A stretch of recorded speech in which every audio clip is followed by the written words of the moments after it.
ਸਾਰਿਆਂ ਨੂੰ ਪਿਆਰ ਭਰੀ ਸਤਿ ਸ਼੍ਰੀ ਅਕਾਲ। BA ਸਮੈਸਟਰ ਤੀਸਰਾ ਦੇ ਲਾਜ਼ਮੀ ਪੰਜਾਬੀ ਵਿਸ਼ੇ ਅਧੀਨ ਅਸੀਂ ਪੜ੍ਹ ਰਹੇ ਹਾਂ ਪੁਸਤਕ ਪੰਜ ਆਬ, ਤੇ ਇਸ ਦੇ ਵਿੱਚ ਅਸੀਂ ਪਹਿਲਾ ਲੇਖ ਪੜ੍ਹਨਾ ਸ਼ੁਰੂ ਕੀਤਾ ਹੈ, ਮੇਰੇ ਪਿੰਡ ਦੇ ਇਸ਼ਟ। ਪਹਿਲਾ ਭਾਗ ਪਹਿਲਾਂ ਹੀ ਮੈਂ ਪਾ ਦਿੱਤਾ ਹੈ ਤੇ ਉਹ ਤੁਸੀਂ ਡਿਸਕ੍ਰਿਪਸ਼ਨ ਬਾਕਸ ਦੇ ਵਿੱਚ ਜਾ ਕੇ ਪੜ੍ਹ ਸਕਦੇ ਹੋ। ਤੇ ਦੂਸਰੇ ਭਾਗ ਦੇ ਵਿੱਚ ਅੱਗੇ ਅਸੀਂ ਰਹਿੰਦਾ ਲੇਖ ਪੜ੍ਹਾਂਗੇ। ਨਾਲ ਹੀ ਪ੍ਰਸ਼ਨ ਉੱਤਰਾਂ ਦਾ ਲਿੰਕ ਵੀ ਦਿੱਤਾ ਹੋਇਆ, ਤੁਸੀਂ ਪ੍ਰਸ਼ਨ ਉੱਤਰ ਵੀ ਨਾਲ ਦੀ ਨਾਲ ਕਰਦੇ ਰਹਿਣਾ। ਪੜ੍ਹਨਾ ਸ਼ੁਰੂ ਕਰਦੇ ਹਾਂ। ਕਈ ਵਾਰ ਮਰੀਜ਼ ਨੂੰ ਲੋਹੇ ਦੀਆਂ ਛੜੀਆਂ ਨਾਲ ਝੰਬਿਆ ਤੇ ਲੱਪੜਾਂ ਨਾਲ ਕੁੱਟਿਆ ਜਾਂਦਾ ਹੈ। ਅਖੇ ਭੂਤ ਕਰੜਾ ਹੈ, ਜਿਤਨਾ ਚਿਰ ਇਉਂ ਨਾ ਕੀਤਾ ਜਾਵੇ ਇਸਨੇ ਜੀ ਦਾ ਖਹਿੜਾ ਨਹੀਂ ਛੱਡਣਾ। ਸੋ ਬੱਚਿਓ, ਇਹ ਤੁਹਾਨੂੰ ਸਾਰਿਆਂ ਨੂੰ ਪਤਾ ਹੋਏਗਾ ਜੋ ਪਿੰਡਾਂ ਦੇ ਨਾਲ ਸੰਬੰਧ ਰੱਖਦੇ ਆ। ਕਈ ਧਾਰਮਿਕ ਥਾਂ ਵੀ ਐਸੇ ਹੈਗੇ ਆ ਜਿੱਥੇ ਇਹ ਸਾਰਾ ਕੁਝ ਚੱਲਦਾ ਹੈ। ਭੂਤ ਕੱਢਣ ਦੇ ਲਈ ਚਮਟੇ ਵਗੈਰਾ ਮਾਰੇ ਜਾਂਦੇ ਆ ਤੇ ਲੋਕ ਆਪਣੇ ਘਰ ਦੇ ਜੀਆਂ ਨੂੰ ਖੁਦ ਉੱਥੇ ਲੈ ਕੇ ਜਾਂਦੇ ਆ ਔਰ ਸਾਹਮਣੇ ਆਪਣੇ ਸਾਰਾ ਕੁਝ ਵਰਤਾਰਾ ਹੁੰਦਾ ਦੇਖਦੇ ਆ। ਸੋ ਇਹ ਲੋਕਾਂ ਦਾ ਵਿਸ਼ਵਾਸ ਹੈ ਤੇ ਮੈਂ ਸੁਣਿਆ ਹੈ ਕਿ ਕਈ ਠੀਕ ਵੀ ਹੋ ਜਾਂਦੇ ਆ, ਪਰ ਕਿਤੇ ਨਾ ਕਿਤੇ ਸਾਨੂੰ ਡਾਕਟਰੀ ਇਲਾਜ ਵੱਲ ਵੀ ਧਿਆਨ ਦੇਣਾ ਚਾਹੀਦਾ ਹੈ। ਅਗਲਾ ਹੈ ਪੈਰਾ। ਮੇਰੇ ਪਿੰਡ ਦੇ ਚੜ੍ਹਦੇ ਪਾਸੇ ਇੱਕ ਸੰਘਣੇ ਬਰੋਟਿਆਂ ਵਾਲਾ ਜਕੀਆ ਹੈ। ਜਕੀਆ ਕੀ ਹੈ? ਧਾਰਮਿਕ ਥਾਂ। ਤੇ ਸੰਘਣੇ ਬਰੋਟੇ ਕਹਿ ਦਿੰਦੇ, ਛੋਟੇ ਛੋਟੇ ਰੁੱਖ ਉੱਗੇ ਹੁੰਦੇ ਆ, ਕਾਫੀ ਸਾਰੇ ਲੱਗੇ ਹੁੰਦੇ ਆ, ਉਹਨਾਂ ਦੀ ਝਿੜੀ ਜੀ ਬਣੀ ਹੁੰਦੀ ਹੈ, ਉਹਨਾਂ ਨੂੰ ਕਹਿ ਦਿੰਦੇ ਆ। ਜਿਸ ਵਿੱਚ ਇੱਕ ਛੋਟੀ ਜਿਹੀ ਖਾਨਗਾਹ ਹੈ। ਖਾਨਗਾਹ ਸਾਨੂੰ ਪਤਾ ਹੈ ਕਿ ਮੁਸਲਮਾਨ ਧਰਮ ਦੇ ਨਾਲ ਸੰਬੰਧ ਰੱਖਦੀ ਹੈ।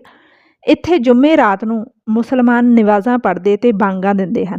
ਜੁਮੇ ਰਾਤ ਸ਼ੁੱਕਰਵਾਰ ਦਾ ਦਿਨ ਹੁੰਦਾ ਹੈ ਜਦੋਂ ਸਾਰੇ ਮੁਸਲਿਮ ਆਪਣੀ ਧਾਰਮਿਕ ਥਾਂ ਦੇ ਉੱਤੇ ਇਕੱਠੇ ਹੋ ਕੇ ਨਮਾਜ਼ ਪੜ੍ਹਦੇ ਆ।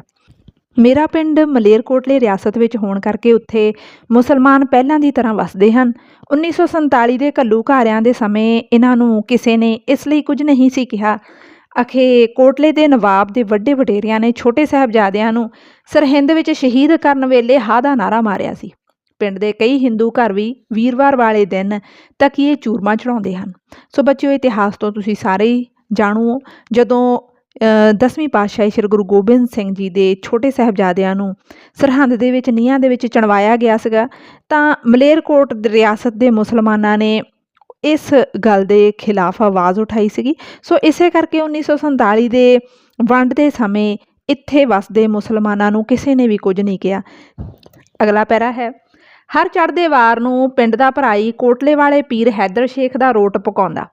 ਰੋਟ ਲਈ 1.25 ਮਣ ਆਟਾ ਤੇ 1.25 ਮਣ ਗੁੜ ਦੀ ਦਰਗਾਹੀ ਰਸਦ ਤਿਆਰ ਕੀਤੀ ਜਾਂਦੀ ਹੈ। ਕਈ ਵਾਰ ਇਹ ਰਸਦ ਕਈ ਘਰ ਮਿਲ ਕੇ ਦਿੰਦੇ ਹਨ ਤੇ ਕਈ ਵਾਰ ਇਕੱਲਾ ਘਰ ਵੀ।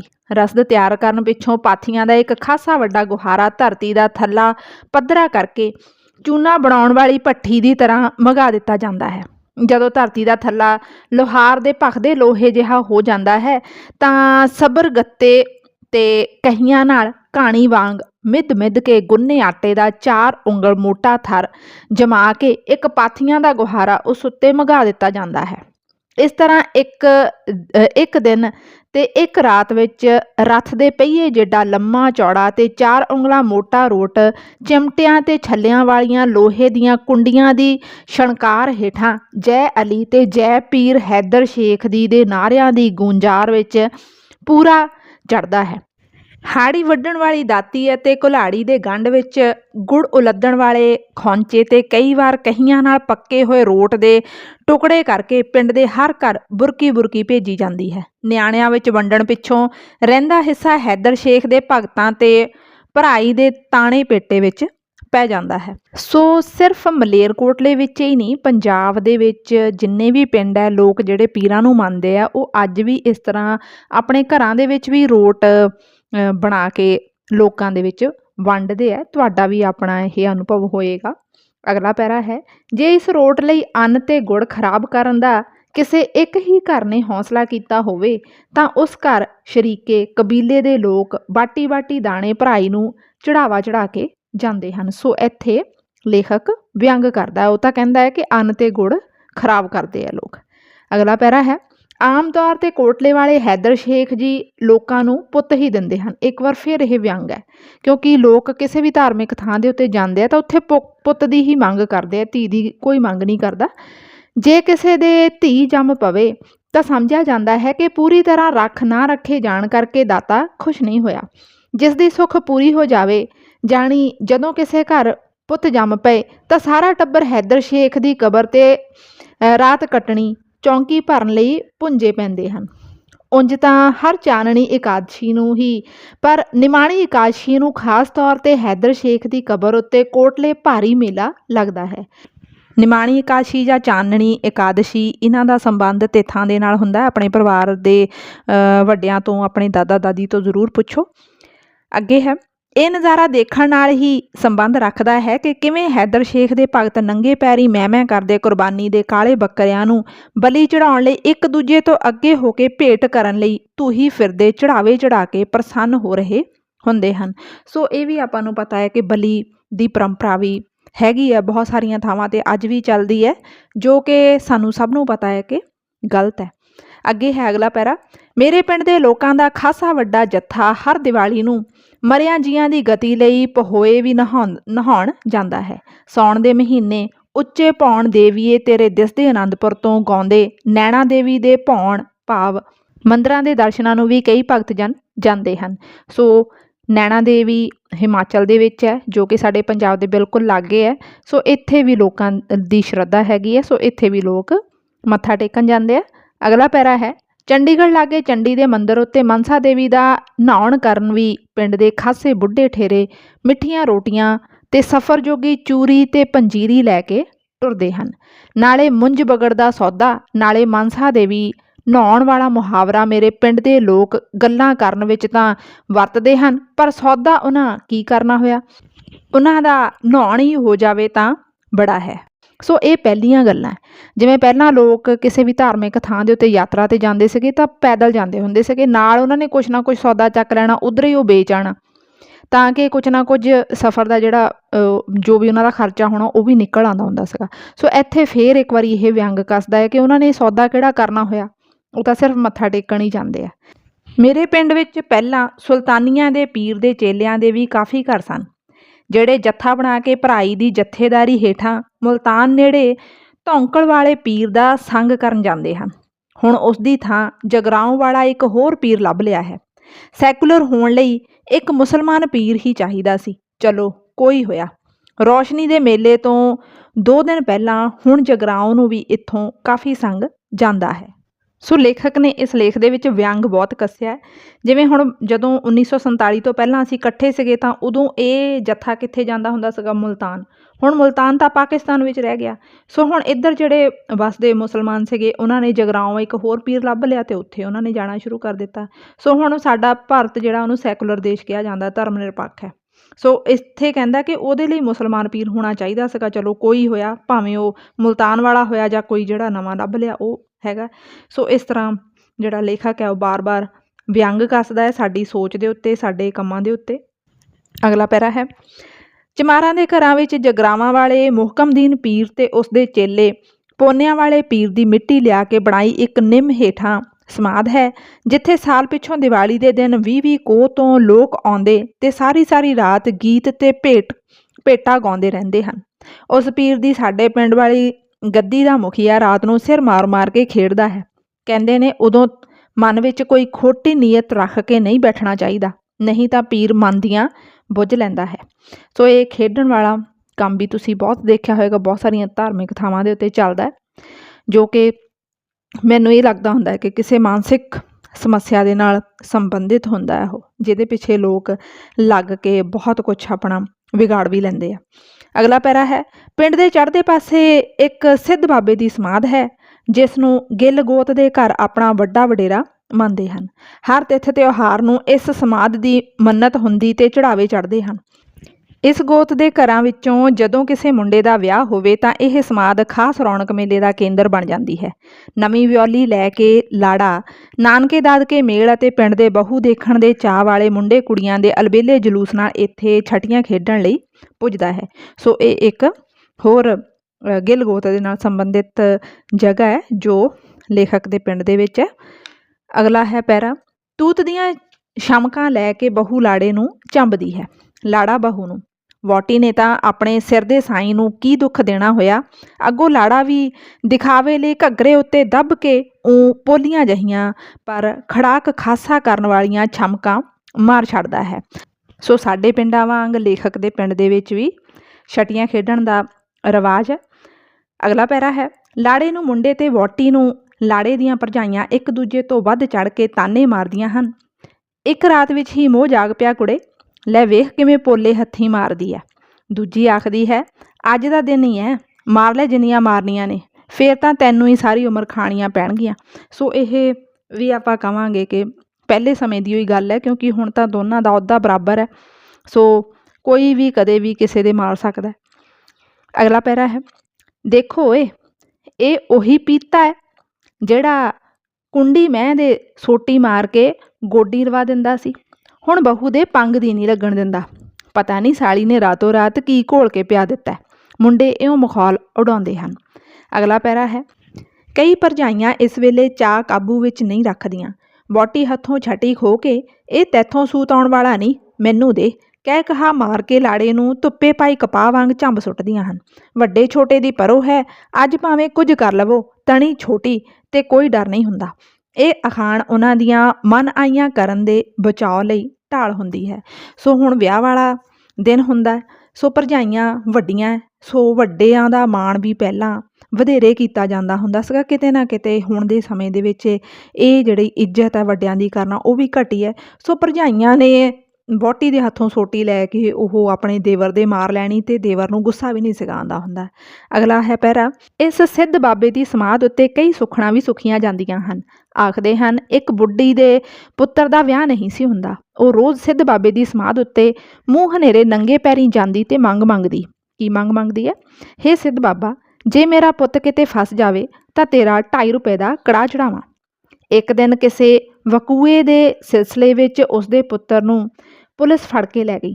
ਵਕੂਏ ਹੁੰਦਾ ਕੇਸ, ਕੋਈ ਕੇਸ ਸੀਗਾ, ਉਸ ਮਾਮਲੇ ਦੇ ਵਿੱਚ ਉਹਦੇ ਪੁੱਤ ਨੂੰ ਪੁਲਿਸ ਫੜ ਕੇ ਲੈ ਜਾਂਦੀ ਹੈ।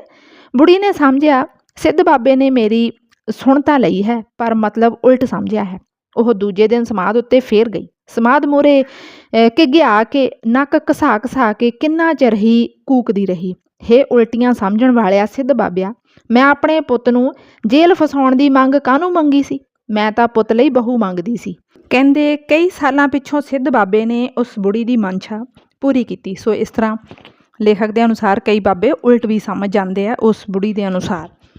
ਅੱਗੇ ਹੈ ਅਗਲਾ ਪੈਰਾ, ਪਿੰਡ ਦੇ ਕਿਸੇ ਘਰ ਦਾ ਨਿੱਕਾ ਮੋਟਾ ਨੁਕਸਾਨ ਹੋ ਜਾਵੇ, ਪਸ਼ੂ ਰੁੱਧ ਜਾਏ, ਕੋਈ ਜੀ ਚੀਜ਼ ਧਰ ਕੇ ਭੁੱਲ ਜਾਵੇ, ਰੇਖ ਵਿੱਚ ਮੇਖ ਲੱਗ ਰਹੀ ਦੇਖਣ ਦਾ ਇਹ ਨਜ਼ਾਰਾ ਵੀ ਆਪਣੀ ਮਿਸਾਲ ਹੁੰਦਾ ਹੈ। ਜਦੋਂ ਪਾਂਡਾ ਹੱਥ ਦੀਆਂ ਉਂਗਲੀਆਂ ਮਟਕਾਉਂਦਾ ਹੋਇਆ ਮੇਖ, ਮਿਥਨ, ਕੁੰਭ, ਬ੍ਰਿਸ਼ਚਕ ਅੱਖਾਂ ਜਿਹੀਆਂ ਮੀਚ ਕੇ ਰਾਸ਼ੀਆਂ ਗਿਣਦਾ ਹੈ, ਤਾਂ ਪਰੇ ਵਿੱਚ ਸਿਆਣੀ ਕਹਾਉਣ ਵਾਲੀ ਬੁੜੀ ਹੱਥ ਦੇ ਇਸ਼ਾਰੇ ਤੇ ਅੱਖਾਂ ਦੀ ਘੂਰੀ ਨਾਲ ਸਾਰੇ ਸ਼ਾਂਤੀ ਵਰਤਾ ਛੱਡਦੀ ਹੈ। ਤੇ ਪੰਡਤ ਕੀ ਕਹਿੰਦਾ ਹੈ? ਬਸ ਔਲੀ ਟਲਣ ਵਾਲੀ ਹੈ, ਵੈਰੀ ਮੰਗਲ ਕਰੋਪੀ ਦਾ ਘਰ ਹੈ, ਬ੍ਰਿਹਸਪਤ ਸੁੱਤਾ ਪਿਆ ਹੈ, ਸ਼ਨੀ ਚੜ੍ਹਿਆ ਹੋਇਆ ਹੈ, ਗ੍ਰਹਿ ਦਿਸ਼ਾ ਚੰਗੀ ਨਹੀਂ। ਪਾਂਡਾ ਜਦੋਂ ਗ੍ਰਹਿ ਦਿਸ਼ਾ ਦਾ ਭਿਆਨਕ ਰੰਗ ਬਣਦਾ ਹੈ ਤਾਂ ਸਹਿਮ ਨਾਲ ਕੁੰਗੜੀਆਂ ਹੋਈਆਂ ਬੁੜੀਆਂ ਵਿੱਚੋਂ ਹੀ ਕਈ ਬੋਲ ਪੈਂਦੀਆਂ ਹਨ, ਵੇ ਭਾਈ ਕੋਈ ਉਪਾਅ ਵੀ ਹੋਊ, ਤੂੰ ਉਹ ਦੱਸ ਛੇਤੀ ਕਰੀਏ। ਤਨ ਦੇ ਕੱਪੜੇ, 10 ਸਿਰ ਕਣਕ, ਜਿਹੋ ਜਿਹੀ ਸਾਮੀ ਹੋਵੇ। ਪੰਡਤ ਜੀ ਗ੍ਰਹਿ ਲਾਹੁਣ ਦਾ ਯਕੀਨ ਦਿਵਾਉਂਦੇ, ਪੂਜਾ ਦਾ ਦਾਨ ਲੈ ਕੇ ਤਿੱਤਰ ਹੁੰਦੇ। ਸੋ ਇਹ ਵੀ ਆਪਾਂ ਸਭ ਨੂੰ ਪਤਾ ਹੈ ਕਿ ਜਦੋਂ ਘਰ ਦੇ ਵਿੱਚ ਕੋਈ ਪਰੇਸ਼ਾਨੀ ਹੋਵੇ ਤਾਂ ਬੰਦਾ ਪੰਡਤ ਦੇ ਕੋਲ ਜਾਂਦਾ ਹੈ। ਵੈਸੇ ਘਰ ਘਰ ਆਪਣੇ ਆਪ ਵੀ ਪੰਡਤ ਆ ਜਾਂਦੇ ਹੈ। ਸੋ ਉਹਨਾਂ ਦੇ ਕੋਲੋਂ ਇਸ ਭੈ ਦੇ ਵਿੱਚ ਪੁੱਛਿਆ ਵੀ ਬਹੁਤ ਕੁਛ ਜਾਂਦਾ, ਫਿਰ ਉਪਾਅ ਵੀ ਪੁੱਛਿਆ ਜਾਂਦਾ, ਤੇ ਇਸ ਤਰ੍ਹਾਂ ਦੀਆਂ ਘਟਨਾਵਾਂ ਵੀ ਵਾਪਰਦੀਆਂ ਕਿ ਦਾਨ ਲੈ ਕੇ ਅਗਲੇ ਤੁਰਦੇ ਬਣਦੇ ਆ, ਤੁਹਾਡੀਆਂ ਸਮੱਸਿਆਵਾਂ ਹੱਲ ਹੋਣ ਚਾਹੇ ਨਾ ਹੋਣ। ਅਗਲਾ ਪੈਰਾ ਹੈ, ਇੱਕ ਵਾਰੀ ਇੱਕ ਪਾਂਡੇ ਨੇ ਗਰਭਵਤੀ ਇਸਤਰੀ ਨੂੰ ਖੂਬ ਫਸਾਇਆ। ਘਰੇ ਭਾਗ ਵਾਲਾ ਜੀ ਆਉਣ ਵਾਲਾ ਹੈ, ਪਰ ਕੱਤੇ ਦੇ ਮਹੀਨੇ ਜੰਮੇ ਬਾਲ ਦਾ ਜੇ ਉਪਾਅ ਨਾ ਹੋਵੇ ਤਾਂ ਘਰ ਦੇ ਮੋਹਰੀ ਖਾਸ ਕਰਕੇ ਪਿਓ ਨੂੰ ਜਿਉਂਦਾ ਨਹੀਂ ਰਹਿਣ ਦਿੰਦਾ। ਇਸ ਮਹੀਨੇ ਜੰਮਿਆ ਪੁੱਤ ਸਿਰ ਦਾ ਸਿਰ ਲੈਂਦਾ ਹੈ। 7-8 ਦਿਨ ਉਸ ਜਨਾਨੀ ਨੇ ਪਾਂਡੇ ਨੂੰ ਰੱਖ ਕੇ ਟਹਿਲ ਸੇਵਾ ਕੀਤੀ ਤੇ ਜਾਪ ਕਰਾਇਆ। ਜਾਣ ਵੇਲੇ ਸਾਰੇ ਟੱਬਰ ਦੇ ਲੀੜੇ ਤੇ ਇੱਕ ਖੋਤੇ ਦਾ ਲੱਦ ਦਾਲ ਦਾਣੇ ਦਾ ਦਿੱਤਾ। ਜਾਂਦੇ ਹੋਏ ਪੰਡਤ ਜੀ ਗਵਾਂਢਣ ਨੂੰ ਆਖ ਗਏ ਕਿ ਇਸ ਦੇ ਜੰਮਣੀ ਕੁੜੀ ਹੈ, ਪਰ ਝੂਠ ਕਹਾਂ ਤੇ ਜੱਚਦਾ ਏ, ਸੱਚ ਆਖਿਆਂ ਭਾਂਬੜ ਮੱਚਦਾ ਹੈ, ਇਸ ਲਈ ਇਸ ਨੂੰ ਅਸੀਂ ਮੁੰਡਾ ਹੋਣਾ ਹੀ ਦੱਸਿਆ ਹੈ। ਅਸਲ ਵਿੱਚ ਪੰਡਤ ਜੀ ਦੀ ਚਾਲ ਇਹ ਸੀ ਕਿ ਜੇ ਕੁੜੀ ਜੰਮੀ ਤਾਂ ਗਵਾਂਢਣ ਆਖਣ ਲੱਗ ਜਾਵੇਗੀ, ਮੈਨੂੰ ਤਾਂ ਉਸੇ ਦਿਨ ਪੰਡਤ ਜੀ ਸੱਚੀ ਗੱਲ ਦੱਸ ਗਏ ਸੀ, ਜੇ ਮੁੰਡਾ ਹੋਇਆ ਤਾਂ ਪੌਂ 12 ਹੈ ਨਹੀਂ। ਨਵੀਆਂ ਬਹੂਆਂ ਨੂੰ ਇੱਲ ਬਲਾ ਤੇ ਕੁਚੀਲਾਂ ਤੋਂ ਬਚਾਉਣ ਲਈ ਚਿੱਟੇ ਤੇ ਲਾਲ ਤਾਂਬੇ ਦੇ, ਕਦੇ ਕਦੇ ਚਾਂਦੀ ਸੋਨੇ ਦੇ ਤਵੀਤ ਮੜਾਏ ਜਾਂਦੇ ਹਨ। ਕਈਆਂ ਦੇ ਸ਼ੇਰ ਦੀਆਂ ਨੌਂਦਰਾਂ ਮੜਵਾ ਕੇ ਗਲਾਂ ਵਿੱਚ ਪਾਈਆਂ ਜਾਂਦੀਆਂ ਹਨ। ਇਸ ਕੰਮ ਲਈ ਪਹਿਲਾਂ ਹੀ ਕੋਈ ਨਾ ਕੋਈ ਸਿਆਣਾ ਮੁਕਰਰ ਕੀਤਾ ਹੁੰਦਾ ਹੈ। ਜੇ ਕੋਈ ਬੱਚਾ 8ਵੇਂ ਦਿਨ ਮਹੀਨੇ ਦੇ 8ਵੇਂ ਵਰ੍ਹੇ ਰੱਬ ਸਬੱਬੀ ਮਰ ਜਾਵੇ ਤਾਂ ਝੱਟ ਅਠਰਾਹਾ ਹੋ ਗਿਆ ਦਾ ਗੋਗਾ ਫੈਲ ਜਾਂਦਾ ਹੈ। ਉਸ ਵੇਲੇ ਦੂਰ ਨੇੜੇ ਤੋਂ ਭੂਤ ਪ੍ਰੇਤ ਧਾਗੇ ਤਬੀਤ ਵਾਲੇ ਸਿਆਣੇ ਢੋ ਦਿੱਤੇ ਜਾਂਦੇ ਹਨ। ਸੋ ਹੁਣ ਇਹ ਸਾਰਾ ਕੁਛ ਲੇਖਕ ਦੇ ਪਿੰਡ ਦੇ ਵਿੱਚ ਚੱਲਦਾ ਹੈ। ਖੈਰ ਸਮੇਂ ਦੇ ਬਦਲਣ ਦੇ ਨਾਲ ਇਹ ਸਾਰਾ ਕੁਛ ਵੀ ਬਦਲ ਰਿਹਾ ਹੈ। ਅੱਗੇ ਹੈ ਅਗਲਾ ਪੈਰਾ। ਪਿੰਡ ਵਿੱਚ ਡੰਗਰਾਂ ਨੂੰ ਕੋਈ ਬਿਮਾਰੀ ਪੈ ਜਾਵੇ ਤਾਂ ਇੱਕ ਆਦਮੀ ਨੰਗੇ ਪੈਰੀ ਮਲੇਰਕੋਟਲੇ ਜਾਂਦਾ ਹੈ। ਉੱਥੋਂ ਤਵੀਤ ਕਰਾ ਕੇ ਨਿਰਣੇ ਕਾਲਜੇ ਹੀ ਵਾਪਸ ਆਉਂਦਾ ਹੈ। ਉਸ ਤਵੀਤ ਦੀ ਇੱਕ ਪਰਚੀ ਕੋਰੀ ਠੂਠੀ ਵਿੱਚ ਗੂੰਦ ਨਾਲ ਚਿਪਕਾ ਕੇ ਮੂੰਜ ਦੀ ਰੱਸੀ ਨਾਲ ਦਰਵਾਜ਼ੇ ਮੂਹਰੇ ਬੰਨ੍ਹ ਦਿੱਤੀ ਜਾਂਦੀ ਹੈ। ਦੂਜੀ ਪੁੜੀ ਇੱਕ ਕੜਾਹੇ ਦੇ ਪਾਣੀ ਵਿੱਚ ਘੋਲ ਕੇ ਟੂਣੇ ਦਾ ਪਾਣੀ ਤਿਆਰ ਕੀਤਾ ਜਾਂਦਾ ਹੈ। ਸਵੇਰੇ ਹੀ ਸਾਰੇ ਪਿੰਡ ਦੇ ਪਸ਼ੂ ਪਾਣੀ ਦੇ ਕੜਾਹਿਆਂ ਕੋਲ ਦੀ ਉਸ ਠੂਠੀ ਹੇਠਾਂ ਦੀ ਲੰਘਾ ਕੇ ਪਾਣੀ ਦੇ ਛਿੱਟਿਆਂ ਨਾਲ ਪਵਿੱਤਰ ਕੀਤੇ ਜਾਂਦੇ ਹਨ। ਇਸ ਦਿਨ ਪਿੰਡ ਦੇ ਕਿਸੇ ਘਰ ਚੁੱਲ੍ਹੇ ਅੱਗ ਨਹੀਂ ਬਾਲੀ ਜਾਂਦੀ ਤੇ ਪਸ਼ੂਆਂ ਦਾ ਗੋਹਾ ਦਰਵਾਜ਼ੇ ਮੂਹਰੇ ਸੁੱਟਿਆ ਜਾਂਦਾ ਹੈ। ਰੁਪਈਆ ਰੁਪਈਆ ਘਰ ਪ੍ਰਤੀ ਉਗਰਾ ਕੇ ਗੁੜ ਤੇ ਚੌਲਾਂ ਦਾ ਯੱਗ ਬਣਾਇਆ ਜਾਂਦਾ ਹੈ, ਜਿਸ ਨੂੰ ਸਭ ਲੋਕ ਪੰਗਤਾਂ ਲਾ ਕੇ ਖਾਂਦੇ ਹਨ। ਅਗਲਾ ਪੈਰਾ ਹੈ। ਬੁੱਧਵਾਰ ਦੇ ਦਿਨ ਪਿੱਪਲ ਨੂੰ ਪਾਣੀ ਦੇ ਕੇ ਗਾਂ ਨੂੰ ਪਿੰਨੀਆਂ ਚਾਰਨੀਆਂ, ਵੱਗ ਖੜਾਉਣ ਵਾਲੀ ਥਾਂ ਪਸ਼ੂਆਂ ਦੇ ਚੱਟਣ ਲਈ ਲੂਣ ਦਾ ਵੱਡਾ ਸਾਰਾ ਡਲਾ ਰੱਖਣਾ ਮਹਾਨ ਪੁੰਨ ਸਮਝੇ ਜਾਂਦੇ ਹਨ। ਅੱਜ ਕੱਲ੍ਹ ਖਿਓੜੇ ਦੀ ਕਾਨ ਦਾ ਲੂਣ ਪਾਕਿਸਤਾਨ ਵਿੱਚੋਂ ਲਿਆਉਣ ਦਾ ਪ੍ਰਬੰਧ ਨਾ ਹੋਣ ਕਾਰਨ ਹਿੰਦੂਆਂ ਦੀਆਂ ਸਾਰੀਆਂ ਧਾਰਮਿਕ ਭਾਵਨਾਵਾਂ ਦਾ ਸਤਿਕਾਰ ਕਰਨ ਦੀ ਦਾਅਵੇਦਾਰ ਸਰਕਾਰ ਹਿੰਦ ਅਤੇ ਪਾਕਿਸਤਾਨ ਦੀ ਮਜ਼ਹਬੀ ਆਧਾਰ 'ਤੇ ਬਣੀ ਸਰਕਾਰ ਨੂੰ ਕੌਣ ਦੱਸੇ ਕਿ ਮੇਰੇ ਪਿੰਡ ਦੇ ਗਊਆਂ ਦੇ ਵੱਗ ਨੂੰ ਲੂਣ ਦਾ ਡਲਾ ਰੱਖਣ ਵਾਲੇ ਲੋਕਾਂ ਦੀਆਂ ਧਾਰਮਿਕ ਭਾਵਨਾਵਾਂ ਦੀ ਪੂਰਤੀ ਹੁਣ ਕਿਸੇ ਗੋਲਮੇਜ਼ ਕਾਨਫਰੰਸ ਬਿਨਾਂ ਸੰਭਵ ਨਹੀਂ। ਸੋ ਹੁਣ ਇਹ ਜਿਹੜੀ ਪਰੰਪਰਾ ਲੇਖਕ ਦੇ ਪਿੰਡ ਦੇ ਵਿੱਚ ਚੱਲਦੀ ਹੈ, ਭਾਰਤ ਤੇ ਪਾਕਿਸਤਾਨ ਦੀ ਵੰਡ ਤੋਂ ਬਾਅਦ ਬੰਦ ਹੈ। ਤੇ ਲੇਖਕ ਦਾ ਕਹਿਣਾ ਹੈ ਕਿ ਜੇਕਰ ਇਸ ਪਰੰਪਰਾ ਨੂੰ ਦੁਬਾਰਾ ਸ਼ੁਰੂ ਕਰਨਾ ਹੋਵੇ ਤਾਂ ਸਰਕਾਰਾਂ ਨੂੰ ਗੋਲਮੇਜ਼ ਕਾਨਫਰੰਸ ਕਰਨੀ ਪਏਗੀ, ਉਸ ਤੋਂ ਬਿਨਾਂ ਤਾਂ ਇਹ ਕੰਮ ਸੰਭਵ ਨਹੀਂ ਹੈ। ਅਗਲਾ ਪੈਰਾ ਹੈ। ਮੀਂਹ ਨਾ ਪੈਂਦਾ ਹੋਵੇ, ਔੜ ਲੱਗ ਗਈ ਹੋਵੇ ਤਾਂ ਜੀ ਪ੍ਰਤੀ ਉਗਰਾਹੀ ਕਰਕੇ ਪੁੰਨਦਾਨ ਪਾਠ ਤੇ ਯੱਗ ਕੀਤਾ ਜਾਂਦਾ ਹੈ। ਨਿੱਕੇ ਨਿੱਕੇ ਬੱਚਿਆਂ ਨੂੰ ਚੌਲ ਖਵਾ ਕੇ ਲੋਕ ਕਹਿੰਦੇ ਹਨ ਰੱਬ ਕੋਲੋਂ ਮੀਂਹ ਮੰਗੋ। ਜਦੋਂ ਨਿੱਕੇ ਬੱਚਿਆਂ ਦੀਆਂ ਟੋਲੀਆਂ ਕਾਲੇ ਰੋੜ ਪੀਲੇ ਰੋੜ ਹਾੜੇ ਰੱਬਾ ਵੱਟਾਂ ਤੋੜ, ਰੱਬਾ ਰੱਬਾ ਮੀਂਹ ਵਰਾ ਸਾਡੀ ਕੋਠੀ ਦਾਣੇ ਪਾ, ਬਾਲ ਟੋਲੀਆਂ ਟੱਪੇ ਗਾਉਂਦੀਆਂ ਹਨ। ਚੌਲਾਂ ਨਾਲ ਰੱਜੇ ਹੋਏ ਕੁੱਤੇ ਅਸਮਾਨ ਵੱਲ ਨੂੰ ਮੂੰਹ ਕਰਕੇ ਚਿੰਗਾਰਦੇ ਤੇ ਕਿਲਕਾਰਦੇ ਹਨ। ਉਦੋਂ ਸਮਝਿਆ ਜਾਂਦਾ ਹੈ ਕਿ ਇਹਨਾਂ ਮਾਸੂਮਾਂ ਦੀ, ਖਾਸ ਕਰਕੇ ਕੁੱਤੇ ਦੀ ਆਵਾਜ਼ 7 ਅਸਮਾਨ ਚੀਰ ਕੇ ਉੱਪਰ ਬੈਠੇ ਰੱਬ ਕੋਲ ਪਹੁੰਚ ਜਾਂਦੀ ਹੈ। ਅਖੇ ਹੁਣ ਜ਼ਰੂਰ ਛੇਤੀ ਹੀ ਮੀਂਹ ਵਰੇਗਾ। ਸੋ ਇਸ ਤਰ੍ਹਾਂ ਜੋ ਲੇਖਕ ਦੇ ਪਿੰਡ ਦੇ ਵਿੱਚ ਇਹ ਮਾਸੂਮ ਬੱਚਿਆਂ ਨੂੰ ਜਾਂ ਕੁੱਤਿਆਂ ਨੂੰ ਲੈ ਕੇ ਸੋਚ ਹੈ, ਸਾਡੇ ਪਿੰਡਾਂ ਦੇ ਵਿੱਚ ਥੋੜ੍ਹੀ ਵੱਖਰੀ ਸੋਚ ਹੈ ਇਸ ਚੀਜ਼ ਨੂੰ ਲੈ ਕੇ। ਬੱਚਿਆਂ ਨੂੰ ਮਾਸੂਮ ਸਮਝਿਆ ਜਾਂਦਾ ਹੈ, ਕੁੱਤਿਆਂ ਦੀ ਵੀ ਇਹ ਮੰਨੀ ਜਾਂਦੀ ਹੈ ਕਿ ਪ੍ਰਮਾਤਮਾ ਤੱਕ ਆਵਾਜ਼ ਪਹੁੰਚਦੀ ਹੈ, ਪਰ ਜਦੋਂ ਉਹ ਉੱਪਰ ਨੂੰ ਮੂੰਹ ਚੱਕ ਕੇ ਰੋਂਦੇ ਆ ਤਾਂ ਸਾਡੇ ਇਲਾਕਿਆਂ ਦੇ ਵਿੱਚ ਇਹ ਮੰਨਿਆ ਜਾਂਦਾ ਹੈ ਕਿ ਕਿਸੇ ਨਾ ਕਿਸੇ ਦੀ ਮੌਤ ਹੋਣ ਵਾਲੀ ਹੈ। ਸੋ ਇਸ ਚੀਜ਼ ਨੂੰ ਬੁਰਾ ਸਮਝਿਆ ਜਾਂਦਾ ਹੈ। ਸੋ ਪੰਜਾਬ ਦੇ ਵੱਖ-ਵੱਖ ਖਿੱਤਿਆਂ ਦੇ ਵਿੱਚ ਇਸ ਤਰ੍ਹਾਂ ਦੀਆਂ ਗੱਲਾਂ ਨੂੰ ਲੈ ਕੇ ਵੱਖ-ਵੱਖ ਵਿਚਾਰ ਹੋ ਸਕਦੇ ਆ। ਅਗਲਾ ਪੈਰਾ ਹੈ। ਆਪਣੇ ਸਿਰ ਉੱਤੇ ਡਿਗੇ ਕਿਸੇ ਆਤਮ ਦੇ ਭਾਰ ਨੂੰ ਲਾਉਣ ਲਈ ਚੰਗੇ ਕਾਜ ਨੂੰ ਸ਼ੁਰੂ ਕਰਨ ਤੋਂ ਨਿਰਵਿਘਨ ਤੋੜ ਚੜ੍ਹਨ ਦੀ ਭਾਵਨਾ ਪੂਰੀ ਕਰਨ ਵਾਸਤੇ ਕੰਜਕਾਂ ਖਵਾਈਆਂ ਜਾਂਦੀਆਂ ਹਨ। ਨਿੱਕੀਆਂ ਨਿੱਕੀਆਂ ਕੁਆਰੀਆਂ ਕੁੜੀਆਂ ਨੂੰ ਬੀਹੀ ਵਿਹੜੇ ਤੋਂ ਇਕੱਠੀਆਂ ਕਰਕੇ ਗੁਲਗੁਲੇ ਮਾਲਪੂੜੇ ਖੀਰ ਖਵਾ ਕੇ ਸਮਝਿਆ ਜਾਂਦਾ ਹੈ ਕਿ ਹੁਣ ਗੱਲ ਸ਼ੁਭ ਸਰੂਪ ਧਾਰਨ ਕਰੇਗੀ। ਅਗਲਾ ਪੈਰਾ ਹੈ। ਜਿਸ ਬਹੂ ਦੇ ਬੱਚਾ ਨਾ ਹੋਵੇ, ਸਵੇਰੇ ਸਵੇਰੇ ਸੱਸ ਉਸ ਨੂੰ ਨਾਲ ਲੈ ਕੇ ਪਿੱਪਲ ਪੂਜਾ ਕਰਾਉਂਦੀ ਹੈ। ਸੂਰਜ ਚੜ੍ਹਦੇ ਦੇ ਨਾਲ ਪਿੱਪਲ ਦੀਆਂ ਪਰਿਕਰਮਾ ਕਰਕੇ ਗੜਵੀ ਜਲਦੀ ਸੂਰਜ ਵੱਲ ਮੂੰਹ ਕਰਕੇ ਪਿੱਪਲ ਦੀਆਂ ਜੜ੍ਹਾਂ ਵਿੱਚ ਪਾ ਦਿੰਦੀਆਂ ਹਨ। ਕਈ ਭੈਣਾਂ ਆਪਣੇ ਬੇਔਲਾਦੇ ਭਾਈਆਂ ਲਈ ਇਹ ਸਾਧਨਾ ਕਰਦੀਆਂ ਹਨ। ਜਿਵੇਂ ਇੱਕ ਗੀਤ ਦਾ ਟੱਪਾ ਹੈ, ਨਿਤ ਬ੍ਰਹਮੇ ਜਲ ਪਾਵਾਂ ਵੇ ਵੀਰਾ ਤੇਰੀ ਜੜ ਲੱਗ ਜਾਏ। ਪਿੱਪਲ ਨੂੰ ਬ੍ਰਹਮੇ ਦਾ ਰੂਪ ਸਮਝਿਆ ਜਾਂਦਾ ਹੈ। ਦੇਵਤਿਆਂ ਵਿੱਚ ਬ੍ਰਹਮਾ ਬਾਰੇ ਧਾਰਨਾ ਹੈ ਕਿ ਇਹੋ ਸ੍ਰਿਸ਼ਟੀ ਦਾ ਕਰਤਾ ਹੈ ਜੋ ਸਾਰੀ ਸ੍ਰਿਸ਼ਟੀ ਬਣਾਉਂਦਾ ਹੈ। ਜੇ ਕਿਸੇ ਦਿਨ ਖੁਸ਼ ਹੋ ਕੇ ਕਿਧਰੋਂ ਬਚੀ ਖੁਚੀ ਮਿੱਟੀ ਦਾ ਇੱਕ ਛੋਟਾ ਜਿਹਾ ਪੁੱਤ ਆਪਣੇ ਭਗਤਾਂ ਲਈ ਬਣਾ ਦੇਵੇ ਤਾਂ ਉਸਦੇ ਘਰ ਕੀ ਤੋਟਾ ਵਾਪਰ ਜਾਣਾ ਹੈ। ਉਹ ਜ਼ਰੂਰ ਸਭ ਦੀਆਂ ਭਾਉਣੀਆਂ ਪੂਰੀਆਂ ਕਰਦਾ ਹੈ। ਇਹ ਬ੍ਰਹਮਾ ਦੇ ਵੈਰਾਟ ਸਰੂਪ ਪਿੱਪਲ ਬਾਰੇ ਲੋਕਾਂ ਦਾ ਪੱਕਾ ਨਿਸ਼ਚਾ ਹੈ। ਸੋ ਇਸੇ ਕਰਕੇ ਲੋਕ ਪਿੱਪਲ ਦੇ ਜੜ੍ਹਾਂ ਦੇ ਵਿੱਚ ਪਾਣੀ ਪਾਉਂਦੇ ਆ। ਅਗਲਾ ਪੈਰਾ ਹੈ। ਚੰਦ ਸੂਰਜ ਦੇ ਗ੍ਰਹਿਣ ਵੇਲੇ ਫਟੇ ਪੁਰਾਣੇ ਕੱਪੜੇ ਸਾਂਸੀਆਂ ਗੰਧੀਲਿਆਂ ਨੂੰ ਦੇਣੇ, ਮਰੇ ਜੀਨਮਿਤ ਸਾਰੇ ਵੰਡਣੇ, ਸਰਾਧਾਂ ਵਿੱਚ ਪੰਡਤ ਨੂੰ ਤੇ ਦਸਵੀਂ ਨੂੰ ਗੁਰਦੁਆਰੇ ਦੇ ਭਾਈ ਨੂੰ, ਜੁਮੇਰਾਤ ਸਾਈਂ ਨੂੰ ਖੀਰ ਖਵਾਉਣੀ ਵੱਡੇ ਧਰਮ ਮੰਨੇ ਜਾਂਦੇ ਹਨ। ਆਖਰੀ ਪੈਰਾ ਹੈ, ਇੰਨੇ ਪੀਰਾਂ ਫਕੀਰਾਂ ਦੀ ਮਨੌਤ ਕਰਦਿਆਂ ਵੀ ਜੇ ਚੰਗੇ ਦਿਨ ਨਾ ਆਉਣ ਤਾਂ ਫਿਰ ਮੱਥੇ ਦੀ ਰੇਖਾ ਕੌਣ ਧੋ ਸਕਦਾ? ਇਹ ਮੇਰੇ ਪਿੰਡ ਦੇ ਲੋਕਾਂ ਦਾ ਵੱਡਾ ਯਕੀਨ ਤੇ ਵਿਸ਼ਵਾਸ ਹੈ। ਇਹਦੇ ਨਾਲ ਹੀ ਪਹਿਲਾ ਲੇਖ ਮੇਰੇ ਪਿੰਡ ਦੇ ਇਸ਼ਟ ਪੂਰਾ ਹੁੰਦਾ, ਖਤਮ ਹੁੰਦਾ। ਇਸ ਤੋਂ ਬਾਅਦ ਅਸੀਂ ਅਗਲਾ ਲੇਖ ਸ਼ੁਰੂ ਕਰਾਂਗੇ ਪੰਜਾਬ ਦੇ ਅਖਾਣਾਂ ਦੀ ਵਿਚਾਰਧਾਰਾ, ਸੁਹਿੰਦਰ ਸਿੰਘ ਵਣਜਾਰਾ ਵੇਦੀ ਦਾ ਲਿਖਿਆ ਹੋਇਆ। ਅਤੇ ਜੇਕਰ ਇਹ ਵੀਡੀਓ ਤੁਹਾਡੇ ਲਈ ਕਿਸੇ ਵੀ ਤਰ੍ਹਾਂ ਲਾਹੇਵੰਦ ਹੋਵੇ ਤਾਂ ਇਸ ਨੂੰ ਲਾਈਕ ਕਰੋ, ਕਮੈਂਟ ਕਰੋ, ਆਪਣੇ ਦੋਸਤਾਂ ਦੇ ਨਾਲ ਸ਼ੇਅਰ ਕਰੋ। ਧੰਨਵਾਦ।